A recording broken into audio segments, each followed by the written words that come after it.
Hello guys, and welcome back. This is Pete Dahlgren, and I want to talk to you guys about some things which I think are kind of serious, and it's not necessarily about the airplane. It has everything to do with the hobby. And I know a lot of you are in different countries and this and that, and I know there's a lot of people that do a lot of things, and I'm a little pissed off, and I'm not going to go out there and get into a great big fiery rage or nothing, but I went down to go get some balsa so I could at least get one side of that sheeted and start getting some other things done on this. I tried to find some replacement parts and tools for what I'm doing because I need a few things, and holy shit, I have to go home and order them online. And that's really irritating. And I was talking to an owner of one of the chain hobby shops, and I asked him, how come you guys aren't carrying more than maybe 3 or 4 sheets of balsa? I mean, what gives? And he goes, well, nobody buys it. I said, well, I do. And I came here at a hobby shop to buy some balsa. I need some so I can finish my project and stay on target to be ready for Lakeland next year. And, you know, a couple days ain't going to kill anybody. But the thing is that I've got a lot of work to do on this airplane. There's tons of it. And so I had to drive all the way damn near into Linwood just to pick something up. And when I got there, I was not happy with the quality of the wood. It was too soft. It was junk. And now I use hard balsa when I do all this stuff, guys. And it was just really ridiculous in how that played out. And I'm not trying to buy a tree or nothing, pretty close, but guys, I need 12 sheets to make the skins for the tops of those wings over there. I need some 1/4 inch by 3/8 so I can start filling in my leading edges and stuff. They don't carry any of that shit. And when it is, it's just garbage. And I kind of went in and made an ass out of myself a little bit, but then if anybody that was here, I know there's a couple of you guys locally have been watching this, and I'm not apologizing. I mean, let's face it, guys, we've lost a lot of ground to ARFs and foamies in this and that. And I see an awful lot of things, and I'm not trying to bash anybody before anybody gets all upset with me and all that. Not trying to bash anybody about a lot of things. But, you know, my main thing is that if you're building an airplane, if it's made out of foam, or it's already pre-built, it's already pre-painted, and you're just putting in a couple screws and adding a few servos, and that's not a build. That is not a build. That is an ARF. Almost ready to fly. You're doing the finish work. It's nothing compared to something that you built yourself like this. I mean, these turn out to be works of art when they're done. And, you know, I think a lot of guys have kind of fallen to the wayside on maybe a little bit of this and that, but I'm just going to say it. We don't have enough builders in the world today.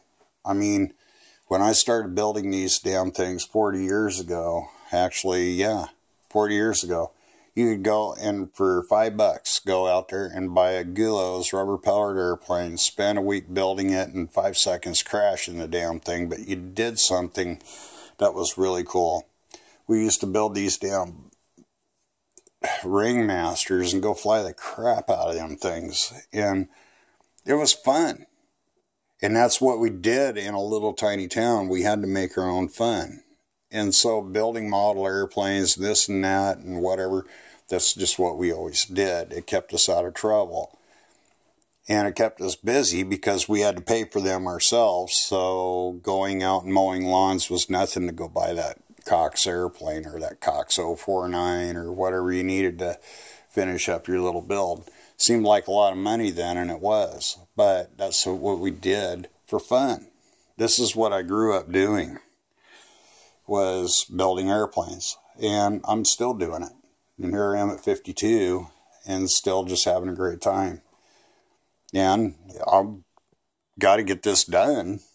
I got to get the airframe finished up so I can start doing all the other stuff to it. And start building it and start getting things ordered. Because I have no idea what they're going to be yet. But we got a lot going on here. And to be ready for Lakeland, I need to get this done, get it in glass, get the bodywork done on it, get it in glass, and get the bodywork done and primed, get the panel lines in it, this and that.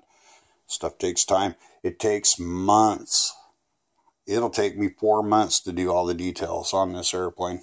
There's a lot of parts to it. It's a big one. And the reason I know that is because Lakeland is 8 months away.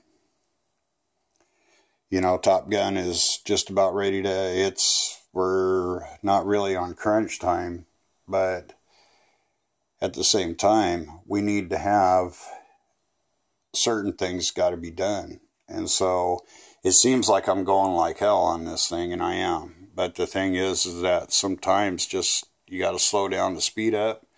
But when you're waiting on material, I mean, I could have got I could have got the rest of that nose sheeted underneath up to the gear doors so I could start working on building the gear doors in it. I want to be able to separate this airplane so I got smaller parts and start working on the center parts for the gear doors and everything else and landing gear bays. There's things to build in there yet. But it's become a real pain in the ass with all of the hobby shops that we got that don't carry anything except for styrofoam airplanes. And I also looked for a plastic model of this so I could take and I could scale up and get the panel lines. No idea. They had a 1/72 scale that would be such a pain in the butt, it's not even funny. And so it's like the panel line's going to take a while to draw on this. And so it's going to be done, and there's chart pack tape that's got to go on there, and this and that and the other, and it's just, wow. Unbelievable how they don't have anything in those hobby shops anymore. You can go buy a saw and a hobby knife, and you can buy some glue. But a lot of the stuff I'm finding, it's actually easier to go to the damn hardware store and get your regular glue there because it's going to be half the cost. I mean, guys, this is enough to piss off the Pope. I use a lot of this. This is what I use for glue, and it costs $4.99 at Ace Hardware down the street. I buy these T-nuts and everything that goes in this airplane and all that. Guys, 10 cents a piece. You go up there, they're $3.50 for the ones that you get at the hobby shop. They're overly priced, and man, that stuff adds up over time. You know, it's ridiculous. I say support your local hobby shop, but you know, they're cutting their own throats. And I mean, there's a lot of really good manufacturers out there that are there, but you've got to be able to buy hardware and debro things and this and that. Holy shit, man, I got to order this stuff online 90% of the time now. And it takes a few days to get it, and I never know if it's going to work or not. You know, and that throws me right, it throws them under the bus. I mean, these are things that I would urge everybody to actually kind of go and try to liaison and actually kind of talk some sense into their local hobby shops. The ones that are still here, they're corporate own now. There's no mom and pops, not here anyway. But those of you guys that are mom and pop still are going to try to keep people inspired. You don't tell your customer, well, I don't sell enough of it to stock it. That's horseshit. And I just would say, you know, it's just, this hobby needs you model shop owners and all of you hobby shop owners and that. We need you. And if you're watching this, get your heads out of your ass. We need you as builders. There's still a few of us around. Just because there's not very many around, some of us are going to world competitions. And you know what? It'd be really cool to see some people actually look like they give a shit, instead of a bunch of mindless dumbasses in a shop that don't even know what the hell we're doing. You know, come on. This isn't about you guys. This isn't about your profit. This is about you keeping people inspired, keeping kids off the street, keeping them thinking about something other than whatever it is they think about these days. You know, come on. I'm along here. I'm a professional musician. I'm done my time. But I still love my hobby. And one thing is that I'm telling you guys right now is that if it's hurting a lot of what a lot of people really love doing. And you guys need to figure it out. Because, you know, if we got to do everything online, wow. I used to love to go and sit in the hobby shops and just bullshit with the old timers and just enjoy the company and going out to the flying field and looking at something somebody built. Love that respect. I love that, everything that goes along with it. But you know, those of us that were the younger generation are becoming that older generation, and we still like doing this stuff. And if you guys aren't going to be around to help us out, then you're ripping us off. We used to like going there and sit and drink coffee in Tim's hobby shop in Everett and talking about our airplanes, what they didn't really do, and talk about the ones that crashed because the light got out in our eyes and all this and that and whatever, and just sit there and laugh and have a great time. You guys need to get it together, or you're going to lose a generation of people that really are what pioneered a lot of what's going on in the world today. RC is not a waste of time. A lot of our military runs radio-controlled everything. You name it, they got it. But somebody had to give them that idea. And, man, I hate to see the waves run over you and wash you out to sea, because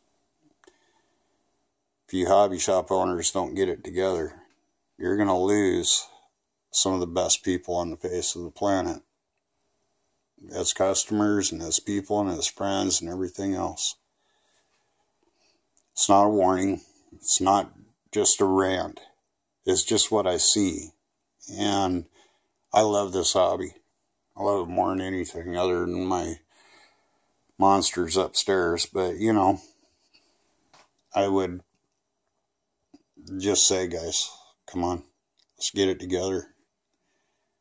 And those of you out there that are watching this, make sure that your hobby shop owners understand and know just how we feel about this hobby and just how much we are dependent on them. And when we can't depend on them, then we can't depend on anybody except for online sales.